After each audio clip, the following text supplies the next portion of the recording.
This is Jonathan Tasini, and this is my real tape. You'll find here a culmination of over 30 years of involvement in politics and policy. It reflects my knowledge in a range of issues from economics, labor, foreign policy, the actual mechanics of running for office. I've been both a source for stories and for quotes for national reporters.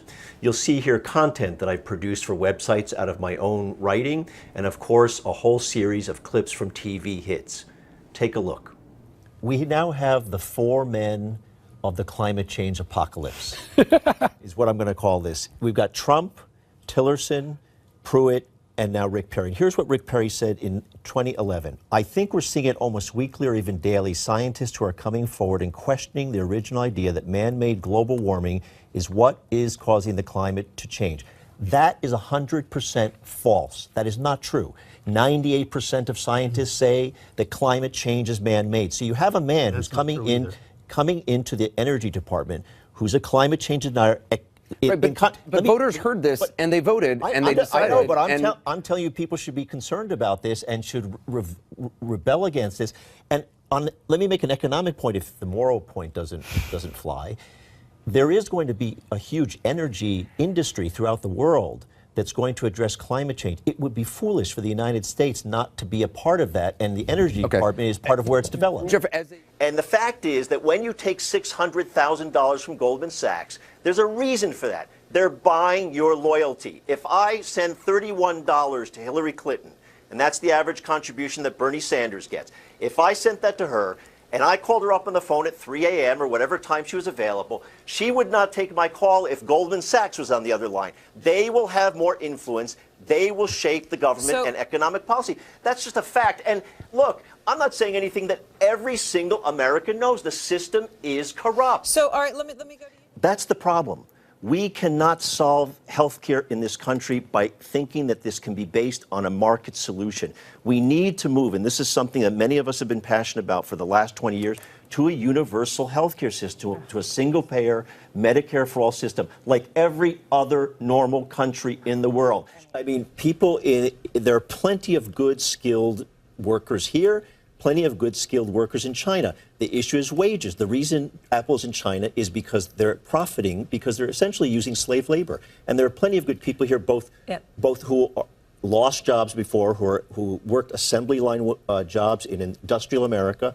Plenty of people who could be trained for that. This is not such highly skilled work, particularly assembly of these iPhones. So, Salim, what do you say? I mean, is Tim Cook right? He's saying it's skills, but Jonathan has a point, right? I mean, you just saw the numbers in the piece. $400 a month is what you pay a worker in China to put an iPhone together. It would be $1,000 in the United States. It would seem this is about numbers, not about skills. Since the election, people have watched Donald Trump now for almost 100 days. They now remember that in the election he was a racist and a bigot, and that piled on, starting with the travel ban, the one that was stopped, and then he continued to put on another one. But I think the most important thing, Anna, that strikes me is that over the course of the entire campaign, particularly the media tried to build up Donald Trump as a successful businessman.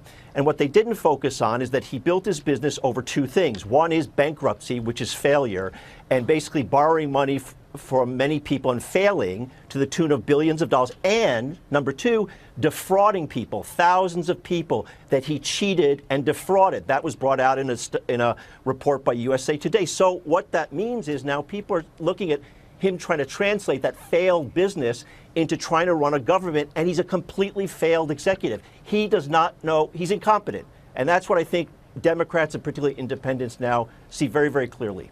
There is a fight for the soul of the Democratic Party.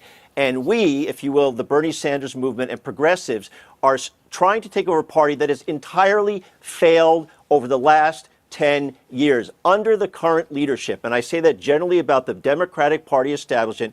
We've lost 900 legislative seats. We have less power than we have had. So just blaming Donald Trump, frankly, for that is missing the point that the Democratic Party is weak and it has to change. And I want to say, here's a great example of 2 days ago when Bernie Sanders introduced a Medicare for all bill to bring what you have in the UK, a real single-payer universal health care, something that Hillary Clinton opposed, and it was much different from both Hillary Care, frankly, and Obamacare, and 16 United States senators, some of whom probably would never have endorsed that before, are now signed out to it, and that's entirely because of the movement and the Democratic primary and the debate over the issues.